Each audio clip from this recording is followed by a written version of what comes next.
Chat'ten falan yazabilir mi? Hem katılımcılardan hem de panelistlerden. Böylelikle tamam. Evet, hem panelistler hem de katılımcılar duyabiliyor. Süper. Yoksa birkaç dakikadır boş boş konuşuyor olacaktım. Bu oturumumuz söylediğim gibi İngilizce olacak. Sunum da İngilizce yapılacak. O yüzden Türkçe takip etmek istiyorsanız zaten chat kısmına not olarak da yazdım. Zoom'da dil seçeneğinde İspanyolcayı seçmeniz gerekiyor, Spanish. Türkçe dil seçeneği olmadığı için. Oradan simultane çeviriyle Barış arkadaşımızın çevirisini dinleyebilirsiniz Türkçe. Ya da daha kolaylık olacaksa YouTube kanalı, odamızın Şehir Plancılar Odası'nın YouTube kanalından canlı olarak bu oturumu Türkçe olarak yine simultane çeviriyle takip edebilirsiniz. Sorularınızı da hemen onu da hatırlatayım. Sunum devam ederken lütfen chat kısmına ya da bana doğrudan ya da soru cevap kısmına yazarsanız ben oradan takip edeceğim. Böylelikle zaman kaybetmemiş oluruz. Sunum bittiğinde soru cevap kısmına geçebiliriz. Bunlarla anlaştıysak I'll continue in English now. Again, dear friends, welcome to our session. I have reminded about the questions and answers. In Q&A session, we'll get a few questions, hopefully. So the program will be as such. I'll introduce our speaker, and then she'll have about 30-35 minutes for the presentation, and then we'll hopefully have 10 to 15 minutes to discuss further your questions, your comments. So please feel free to write during the presentation in Q&A box of your Zoom down below your screen, your questions, so I can follow them, and we'll have ready a set of ready questions to move on at the end of the presentation, if that's okay. So we are on the second day of our World Urbanism Day colloquium, and I want to introduce our speaker now. So there, Leslie Kern, Professor Leslie Kern is a feminist scholar, a feminist geographer. She is a professor of geography and environment and director of women's and gender studies at Mount Allison University in New Brunswick, Canada. She is also the author of her latest books, Feminist City, A Field Guide, and Feminist City, Claiming Space in a Man-Made World. So we're very excited to host or welcome her here in the session. Her research areas are, a couple of her research areas are urban and feminist geography, urban restructuring, gentrification, embodied geographies, and environmental justice. So now I'll turn it over to Professor Kern to give her speech. Professor, the floor is yours. Thank you so much for that introduction, and thank you to the organizers of the colloquium for inviting me to join you at this exciting international event. And I also want to quickly be sure to thank the interpreters who will be working hard to make this event accessible to so many people. I'll try not to go too fast. With that said, I'll pull up my presentation. So I'm coming to you today from the tiny town of Sackville, New Brunswick, Canada, which is on the unceded territory of the Mi'kmaq and Maliseet people, where we are governed by the treaties of peace and friendship. As Alkym mentioned, my latest book is called Feminist City, Claiming Space in a Man-Made World. I wrote this book now a couple of years ago, and it came out in Canada almost exactly 1 year ago this month. And of course, since then, many things have happened in the world. But interestingly, the pandemic has been a moment where many of the questions that I raise in the book have become interesting to a wider range of people. So I'm very excited to be able to have these conversations at this very pressing and urgent time. The book is not exactly a blueprint for the idea of a feminist city, but rather it's, I think, a set of values around which we might want to shape our cities and our relationships within them. So my objective in this talk today is to encourage us to consider ways of thinking about place that have at their core a vision of justice, equity, sustainability, and care. Within this particular moment, the COVID crisis, the pandemic, we have certainly seen a number of challenges arising for nations all over the world. Many of us have recognized that our social safety nets, like our healthcare systems, our education systems, our social assistance, welfare, disability, and so on, are really full of holes. So the net is not catching people in the way that it should when there is an actual crisis. This is not necessarily a new situation, but in a moment of crisis, we can come to recognize all of those places where we really need a lot of patching up of these holes. It's also a moment where we can recognize the ways that care work has remained hidden. And by care work, I mean all of the paid and unpaid and underpaid work that is done to take care of other people. So that could include looking after children and family members and cooking and cleaning, but it also includes the work of nursing and personal support workers and food service preparers and all of these jobs that we have come to suddenly consider essential. But much of this work has remained kind of behind the curtain, if you will. So the unpaid labor that is done in the home, primarily by women, has not been raised as a public issue for quite some time. And despite the fact that many of these so-called essential workers have been, pushing for a living wage for a long time, we have been quite content to ignore their work as well. So there's an increasing realization that we really do rely on this unpaid and underpaid work to keep society functioning, which again is not news to many of us, but seems to have been a wake-up call for others who were quite content to believe that this work would just keep happening for poverty wages or no wages at all in the home. And from an urban perspective, it's become more apparent to many people that care is an afterthought in urban design and architecture. So all of this unpaid and underpaid care work has to be done in a built environment that was not really set up to support it. The built environment has been set up to try to effectively move a worker from home to the workplace and back. And it has not really taken into account the different sorts of mobilities and needs and services required by those who do the majority of care work in our society.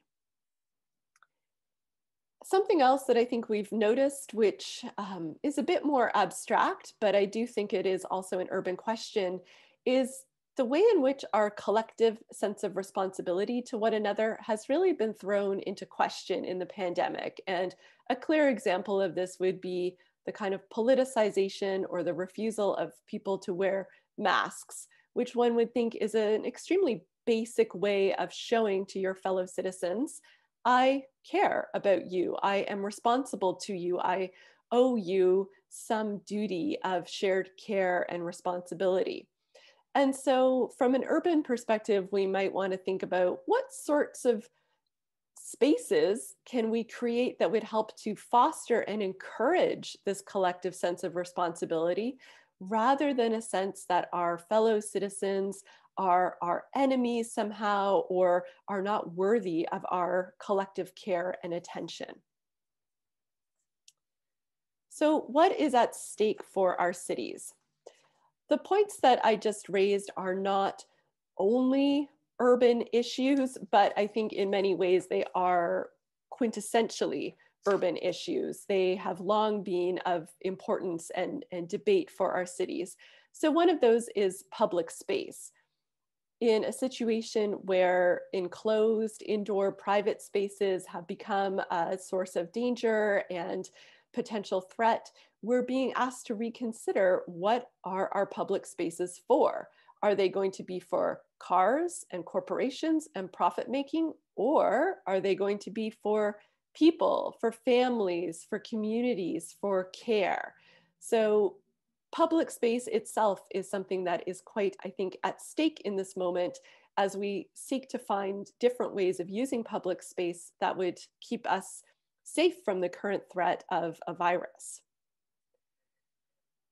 The home is also at stake. The pandemic has been a moment where many have realized or realized again that the home is not a safe space for everybody, that the home can in fact be a site of a lot of danger and violence, especially for women and children, that not everybody has access to a home, and that not everyone has access to the kind of home that would support all of the functions that we want it to carry right now. So looking after children, caring for sick family members, working and studying from home, running a home school. All of these functions were never meant to be combined into one space. And unless you're incredibly privileged, your home is probably not supporting you in that.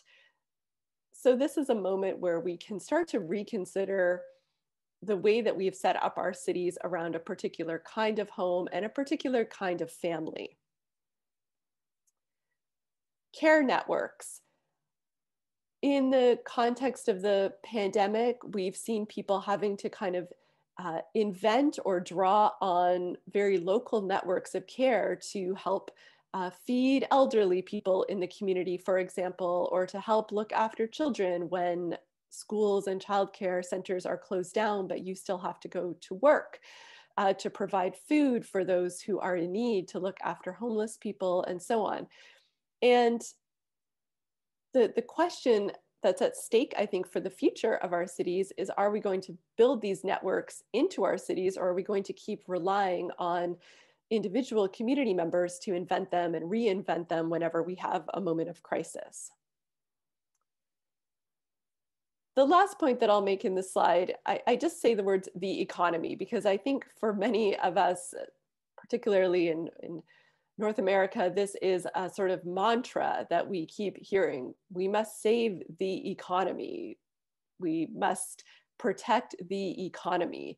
And this is a moment where we can pause, I think, and say, what is this economy that we are so bound up in trying to save?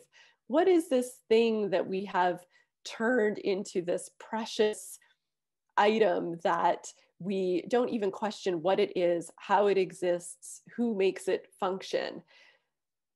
And I want us to, as urbanists, to going forward, when we think about how our cities are set up for their economic functions, to actually take a moment and say, what do we mean by the economy? And do we include in that, for example, all of the unpaid care work that allows that so-called economy to function?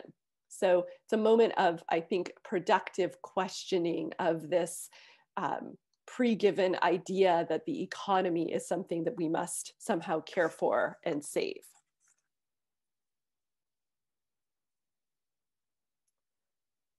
So what does it mean to try to envision a more feminist city? And I say more because I don't know that there is a perfect end point that we can try to arrive at, but I think there's a journey that we can go on, and there is progress that can be made towards a vision of a city that includes some feminist principles within it.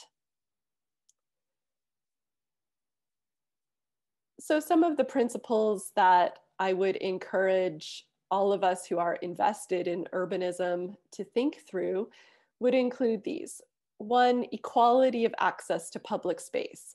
So as we're rethinking how we might use public space going forward, we must keep access at the front of our. We know that historically and up to the present day, not all groups in the city share the same comfort or freedom of access to public space, whether that is because some groups are over-policed in public space, Some groups are barred from being there, for example, homeless people or someone who might want to sleep in public space, or because they're made to feel unsafe, like women who might encounter harassment in public spaces.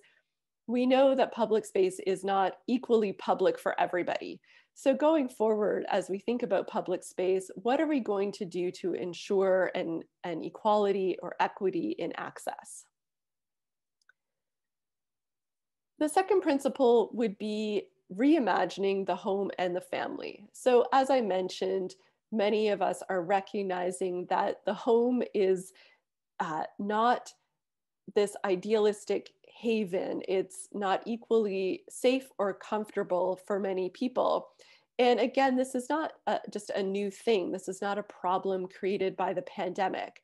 For a long time now, the single family home, organized around the traditional heterosexual nuclear family, has not really recognized the way that the majority of people live. So for example, we have growing populations of single adults who live by themselves.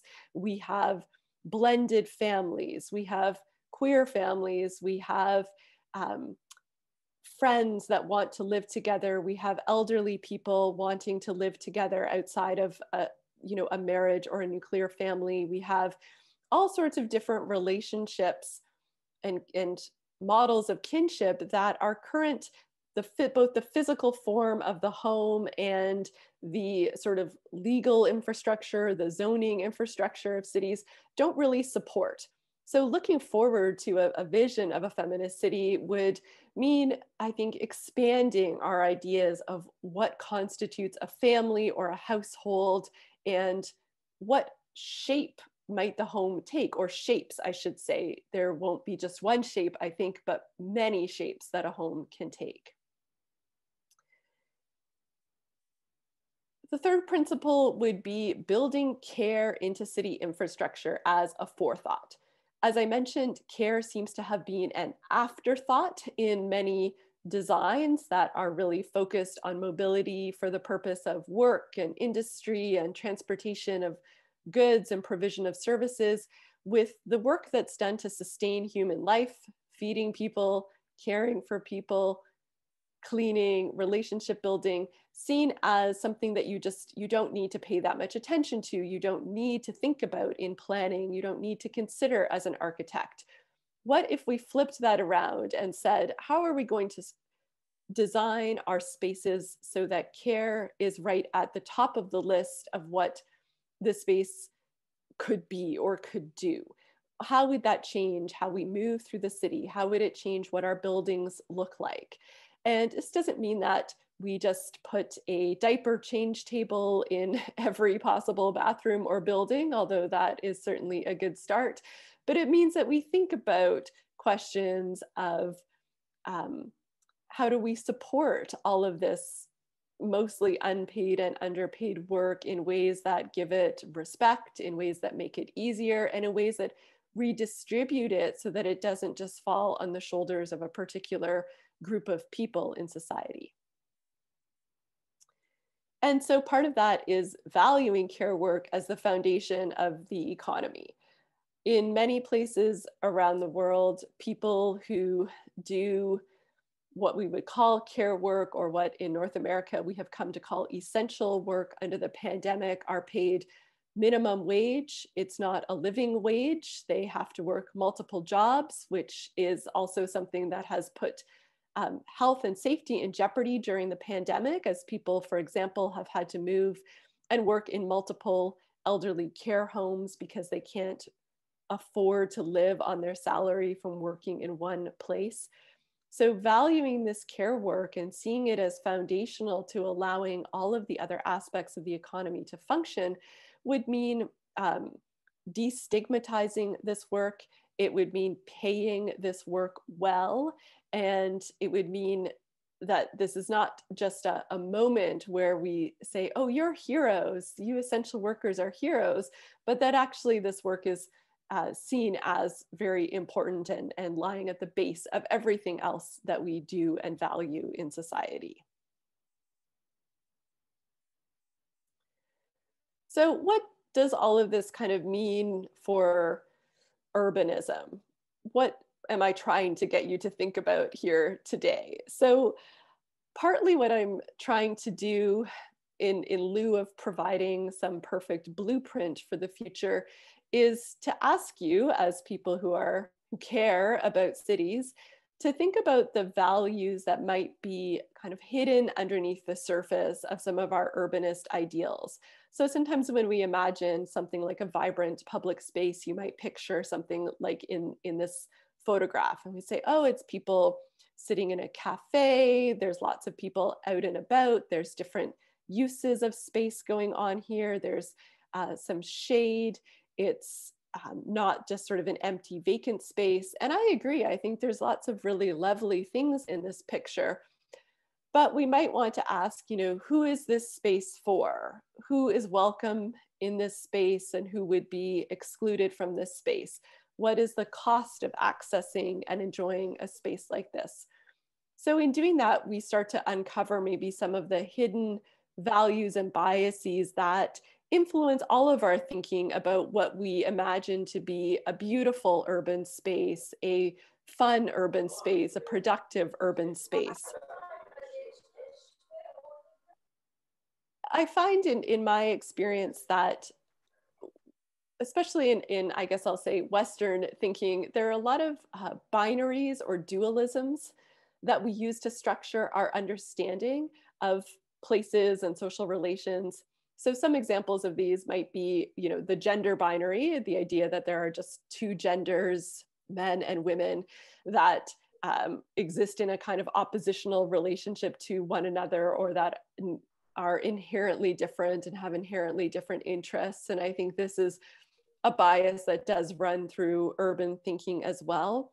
But some of the other key ones would be things like the public-private divide, the idea that these are two kind of always separate spaces. And one of the problems with that has been this assumption that care work will just happen in the private space of the home. And so it's not really a question for an urbanist who is concerned with things like public space.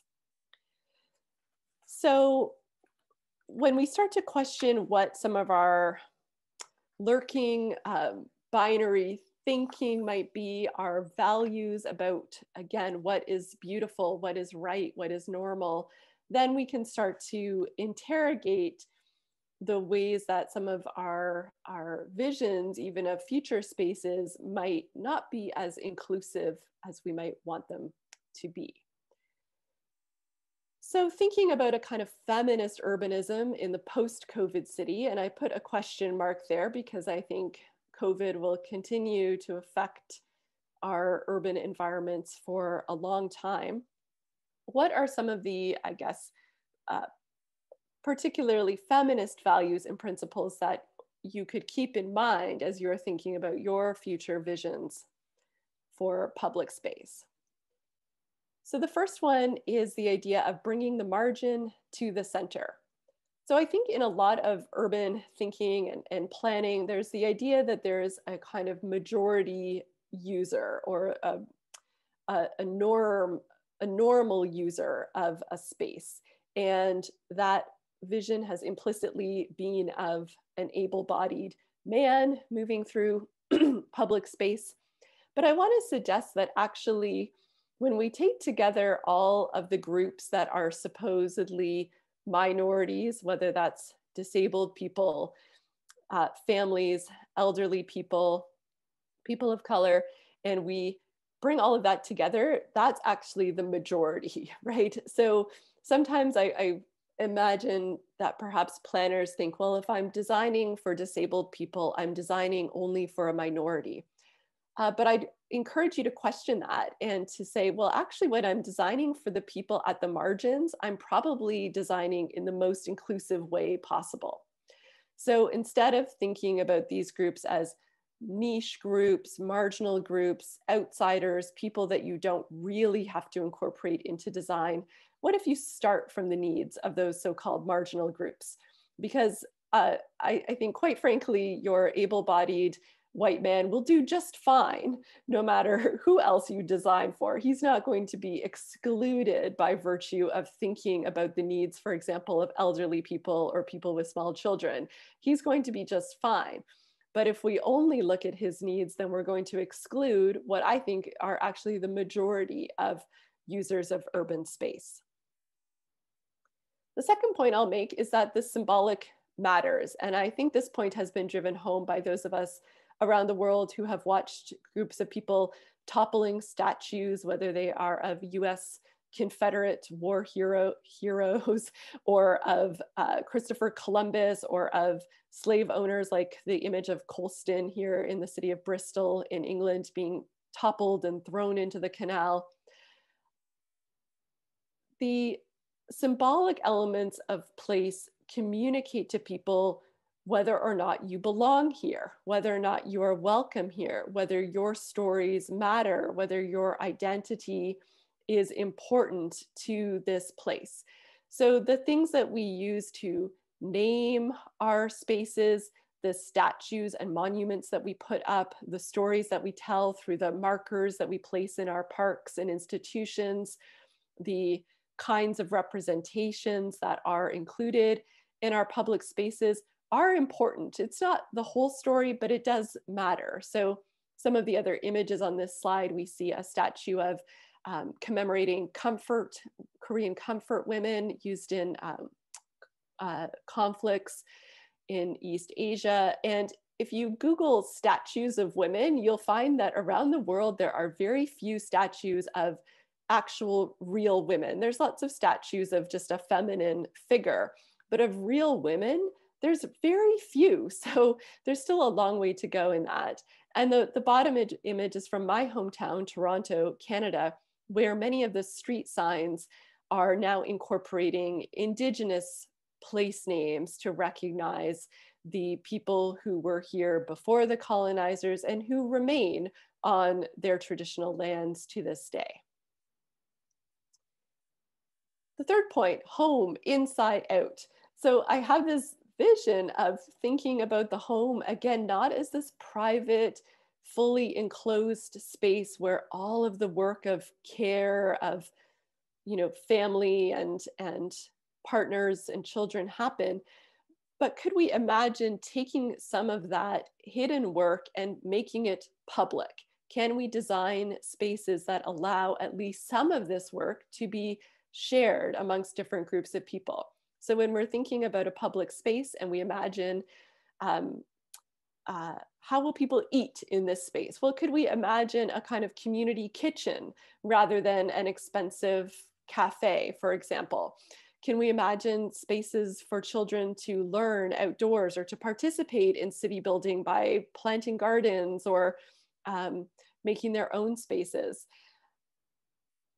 In this principle, what I'm imagining is a redistribution of care labor such that it is not on the shoulders of a single woman within the home, but that it's something that as a society, we start to take collective responsibility for.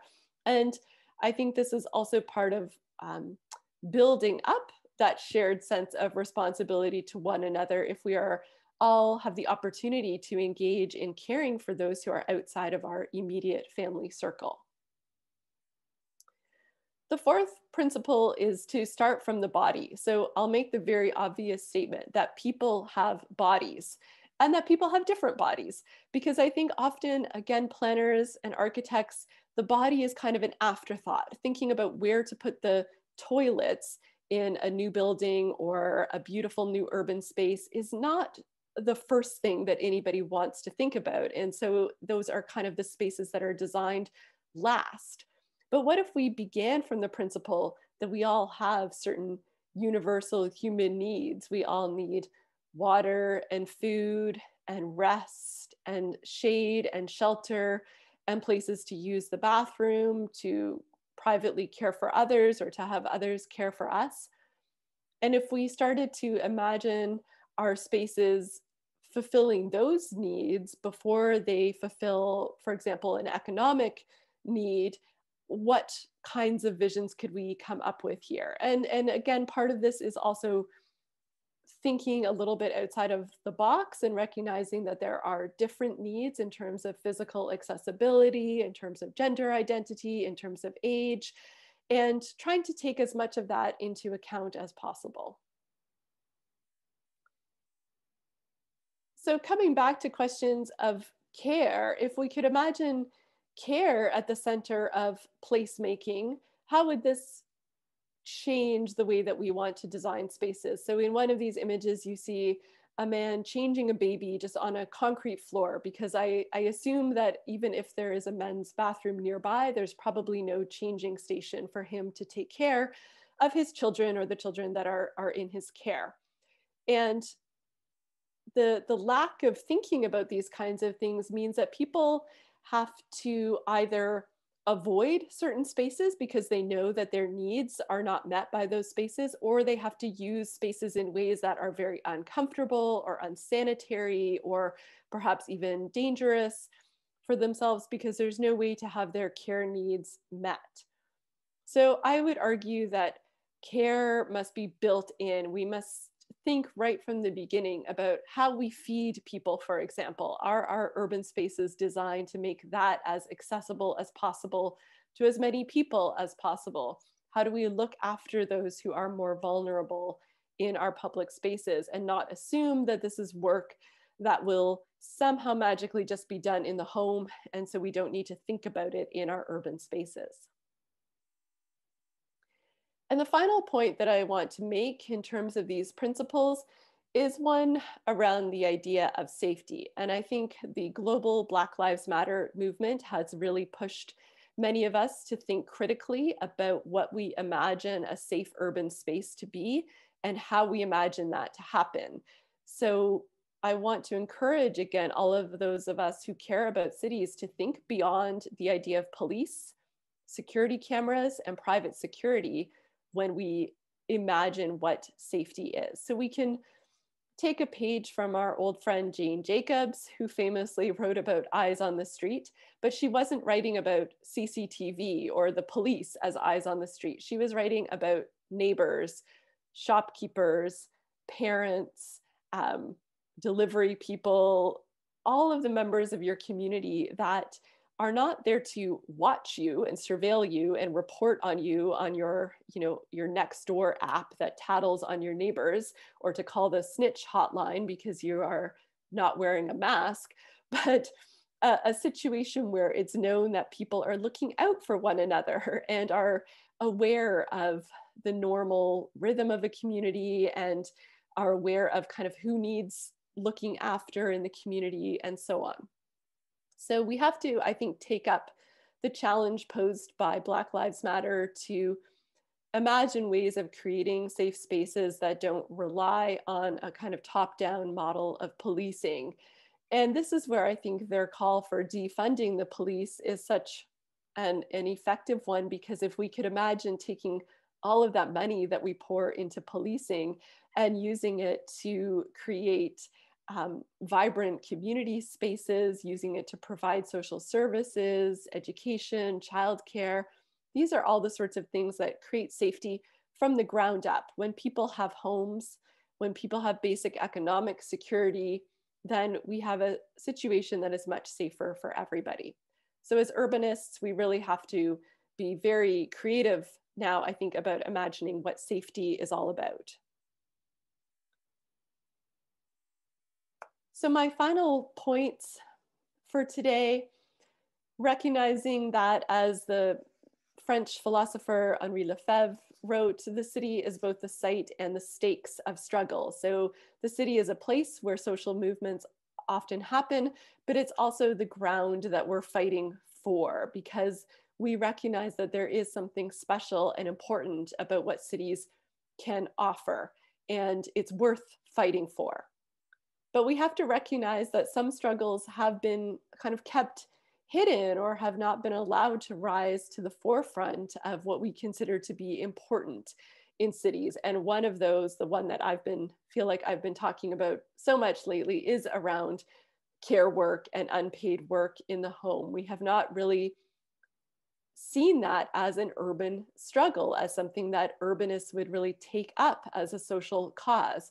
But now, for perhaps the first time in the 21st century, we're seeing this perhaps rise up as a movement and as an urban cause. And so I think we can all use that to start to imagine a city where those things that have been made hidden can be made public, can be made beautiful, and can be shared amongst all of us. So as I said earlier, we might not reach a perfect feminist or other utopian vision of the city, but there's value in trying. There's value in the process and in the innovations that we come up with along the way. And I imagine that we can all be a part of that. So thank you very much. Thank you very much, Leslie, for this very interesting and thought-provoking presentation. Now, as far as I calculated, we still have for about 20 minutes almost, so that's great. And we have a couple of really good questions so far. Before the questions, I want to kind of maybe sum up what has been discussed, so we can move on from that point. So as our speaker, Professor Kern, explained, pandemic has revealed, it isn't something, this crisis of care, if we can name it, is not new, but the pandemic has revealed how important care work actually, how essential it is to society, and how undervalued, underpaid, underprotected it is. And feminist scholars have long been discussing this. Maybe we are talking to ourselves most of the time in our own, sessions and panels, but it is really important to discuss today how we can imagine a city, urban space in times of this pandemic, how we can imagine it for more, welcoming for everyone, for from different geographies, from different backgrounds, different bodies. So, and also it's really important to mention that the pandemic has also magnified gender-based inequalities, not only in home space, but also in public space, and also regarding social reproduction and the labor that invested in caring for others. And also maybe it's important to mention that it's majority who are in precarious conditions are majority women, majority maybe racialized women, migrant women, working class women. So now I want to open the floor to questions, and we already have, as I said, multiple ones. So let's start from the first one. It's from I-10, Alkım. So it's written to you, so I'll just read. Dear Leslie Kern, your book attracted immediately a great deal of attention worldwide, including Turkey. It's a great book, and I think at the same time you are a very brilliant storyteller. But what kind of other factors might be the reason for this attention? Why at this time? You might have some idea. Thank you for that question. Well, I think we are at, it's not just the pandemic, but I think the last several years we have seen around the world the rise of overt white supremacy. We've seen the rise of, white nationalist, populist movements, and a feeling that a lot of the progress that's been made around gender and race and LGBTQ plus communities has been eroded or is under threat. And I think for those of us who are concerned about that, who want to keep moving forward towards a vision of equality, of peace, of economic equality for different groups of people, we are eager for answers. We're eager for ideas. We're eager for ways of connecting all the different aspects of our lives to these bigger questions. And I think that maybe, you know, a book about the city is kind of a bridge between at least two areas of thought. So feminism, being concerned with gender and power in society, and cities being the space where there's so much possibility for social change, and to bring those two things together has maybe been of interest to people who had perhaps not connected feminism with questions of the city previously. So that's my best guess as to why there might be this increased interest. Thank you. And let's move on with the next one. This is from YouTube. We are also getting some questions from there. Friends are forwarding them to me. So could you share your own experience at the time of pandemic as a female scholar? Well, in many ways, I'm in a very lucky position, both geographically, in that I live in a small town in a part of Canada that has had the pandemic quite under control. And also as a professor, I have tenure, which means that I have a fair amount of security in my job. So what my personal experience has been about as privileged as it could be. I have a daughter, but she is an adult. She lives on her own. So I am not juggling the work of childcare at the same time as trying to work from home. So in all respects, if one just looked at my life, you would think, well, this is fine. People can work from home. People can look after everything that they need to look after, but I'm the exception in this situation. So what I have, you know, witnessed by looking around the world is actually perhaps a sense of frustration in that it was no surprise to most feminists that the pandemic would be a pandemic of domestic violence as well, right? That was of no surprise to most of us. It was no surprise that people like women would be incredibly vulnerable to job loss in this particular moment. And it was no surprise that all of the extra care labor that comes with schools being shut down and people being sick and so on would fall on women's shoulders. So I would say the experience has been one of, you know, people, we've been saying this is a crisis for decades, maybe centuries.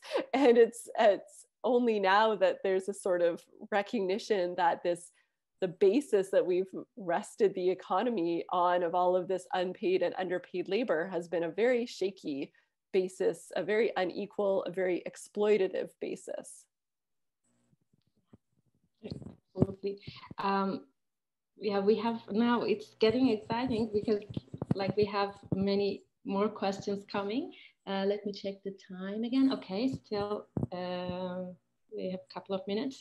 So this one is about actually the last part of your presentation about struggle and solidarity, maybe, and how we can imagine space for feminist solidarity networks. So it asks, do you think we need to discuss feminist city as a political project beyond a design or physical planning issue? If so, what kind of political strategies can be developed at the time of COVID crisis? So, yes. Yeah. Yes, thank you. It's a great question. And 100%, I think if there was purely a spatial or physical design solution to gender inequality, I would like to think that we would have found it and implemented it by now. But unfortunately, it is a much more multi-layered problem than that. So for example, when I mentioned domestic violence, that's not just a problem of space and the home. So I think that if we reimagine the home, that could go some distance towards creating different options for people who are under the threat of violence.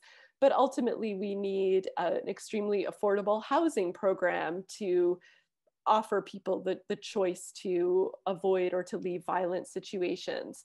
The pandemic, I think, has offered a moment where many governments have offered a version of a universal basic income, right? So in Canada, for example, we've had a variety of programs where people could apply and receive up to about $2,000 a month, which for many people is, it's not a lot of money, but it's enough to kind of get by. And so it's brought back into debate, public debate, political discourse, the idea of a universal basic income. And I think that that is a very feminist vision, because a universal basic income is kind of a way of paying you for all of that unpaid work, right? It's saying that the work that you're doing, even if it is not waged labor in the formal economy, is valuable. And we're going to recognize that by making sure that everybody has a certain minimum income. And it's also a way in which, again, people who are experiencing violence, because economic control and economic dependence is a huge part of violence against women, making sure that women are guaranteed to have their own income is a feminist solution or move in the right direction to end violence against women. So I think this is a moment where, yes, we can look at space, but when we can look beyond space at things like affordable housing, cap on evictions, stopping gentrification, universal basic income, and so on, that we make it part of a broader political project. Yeah, absolutely. Yeah, actually related to the probably previous question, but this is about labor and everyday life. When women stop care work, the most essential work for currently. So what happens in times of pandemic? Will it be a moment of feminist struggle? What do you think about movements resisting the overwhelming working everyday experiences? I feel like in the midst of the pandemic, there has perhaps not been time for resistance, because there's the very immediate need of looking after your children, looking after your elderly family members, looking after your neighbors, and those needs are pressing and urgent and immediate. But what I hope will perhaps come out of this is a pushback against the overwhelming weight and overburdening of women with all of this labor. And what we're seeing in many places is women leaving the labor market, leaving paid labor because they can't possibly juggle all of the responsibilities that are on them. So what I would hope for in terms of resistance is when some of the emergency of COVID dies down, that women say, never again will we be put in this situation. We need to create that safety net, that redistribution of care, those infrastructures of care that mean that this will not be put solely on our shoulders again. Yeah, yeah, exactly. And actually, the other questions are also like, they're resonating with the same issue around, like, how do we resist? Can we resist? Or, what does this mean? Pandemic means to struggle. And probably everyday life is a struggle for actually many of us. So maybe it doesn't really make that much difference when we are in pandemic or not. But another question. So I forgot to mention the previous names, but I will later. So this is from Deniz Galantini. And actually, I want to reframe it, this question, with my also concerns.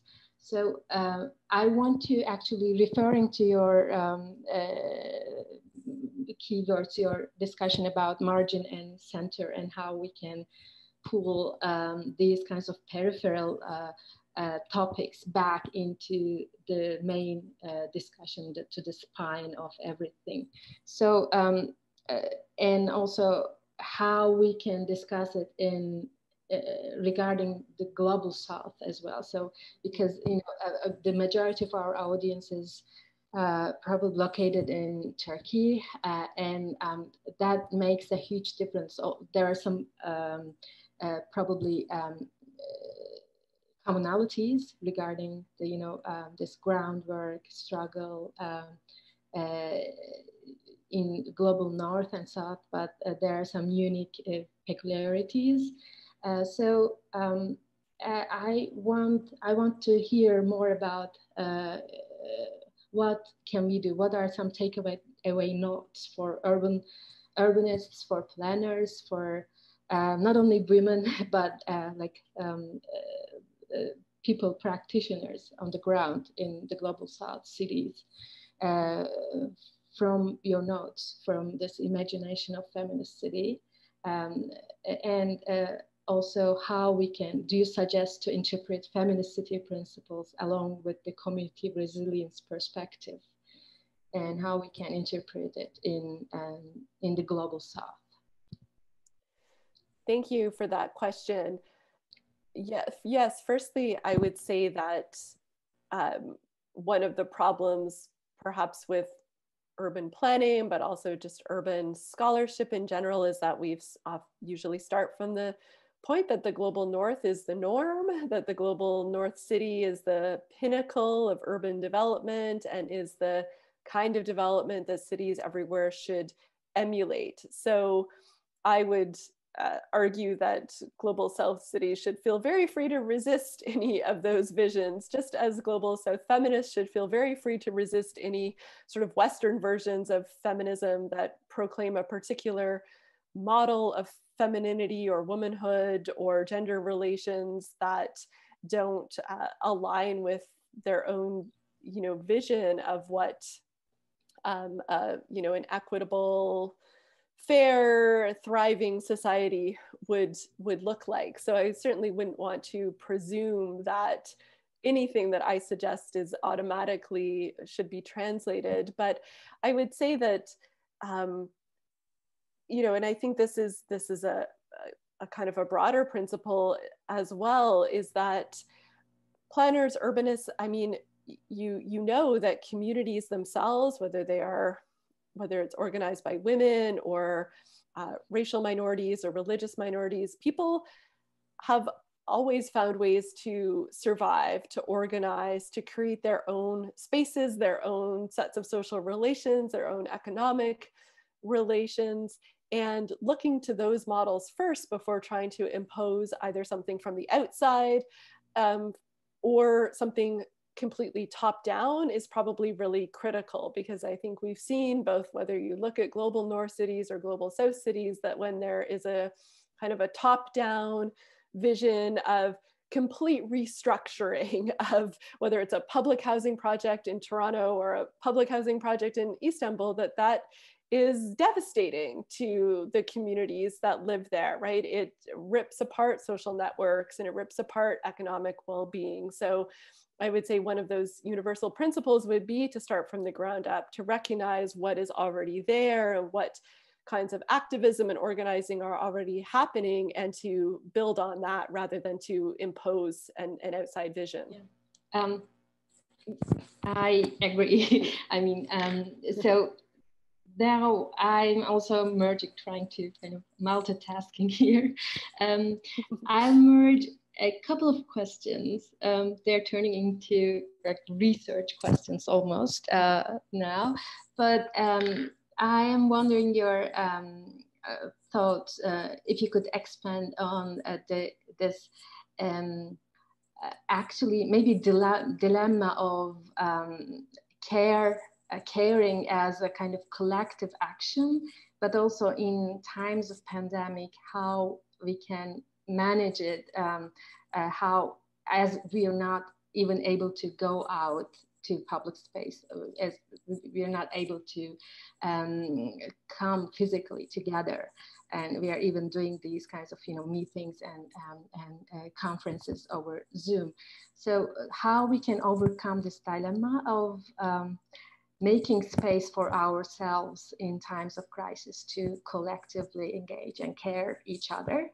And also this applies to the broader question of the feminist theory has been, it's out there for like decades, but it has been somehow a little distant to the theories of space, to theories of placemaking for a long time. And recently, in a couple of last, decades, we've been pulling it towards these notions of, placemaking, planning, design, and so on and so forth. So I wanted to ask, like the question here also asks, how we can manage the first question, come together, and then also how we can, what are the limitations of implementing these kinds of grand, theories, feminist theories, into our micro engagements with space or planning and other stuff. So why are we so late in this history? Thank you. Well, the first part of the question is definitely a challenging one. It does seem like a paradox, right? How can we stay physically distant from one another while caring for a multitude of people who might be outside of our immediate family or social circle, or bubble, as we call it here? And I think there's no easy answer to this, but I kind of imagine that if we already, in fact, had a system that had a robust and well-funded and well-paid workers in a healthcare system, if we had a widely distributed and accessible childcare system where people were paid well to do that work, if we had a system of elder care that was not predicated on hiding the elderly away in dangerous and dirty care home environments with underpaid workers looking after them, then in fact, when something like a pandemic hits, we would not be forced to retreat back into the home as the only safe space. We would have things like protective equipment. We would have the amount of space and the number of workers that we need and the amount of funding that we need already in these systems. We would have the transportation networks that take people to and from the kinds of places where this work needs to happen, rather than kind of fighting the transportation system. So I think this is a lesson going forward. We're certainly going to have more health crises. We are in a climate crisis. That, the number of crises that are going to be kind of rolling over us in waves in the decades to come are, I think, all going to show that we need to have this more robust infrastructure. And to the second part of the question, why do we seem to be coming to this a little bit late, bringing feminist theory to urban planning? I mean, I don't entirely know why. I mean, I think women have been writing about, for example, women's different transportation needs since at least the 1970s in public writing, and probably talking about it before then as well. But I think it remains that architecture, for example, and urban planning and design have remained male-dominated professions. So we don't have as many women's voices. They're very, in the global north anyways, very white-dominated professions. So we don't have as much racial and ethnic diversity in those fields. And that lack of voices, that representation of different experiences of city life and of the needs and uses of space maybe has not trickled up into those professions, despite a lot of writing and criticism and activism around the issues. Yeah, that's true. But friends, we have to wrap up this session. I'm still getting some questions, but unfortunately we have time limits. So I want to thank first to the Chamber of City Planners, Turkey, for this fantastic program and the organization team for their amazing efforts to make this happen. And I want to thank to Professor Kern, Leslie Kern, for this thought-provoking and caring presentation and for her answers. And thanks to Sal Publication, Sal Yayıncılık for their support. And thank you to Barış, our translator, for simultaneous translation. It's a hard work.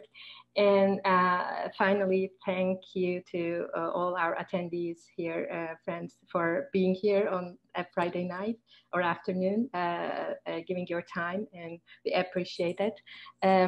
And please, we have 2 more days in this program, so tune in, get involved, also share these links further in time so that we can reach out to more people, people who are not only women, so it doesn't turn into talking to ourselves. So share it with your friends, and take care and stay safe and in solidarity. Thank you, everyone. Thank you very much. Thank you.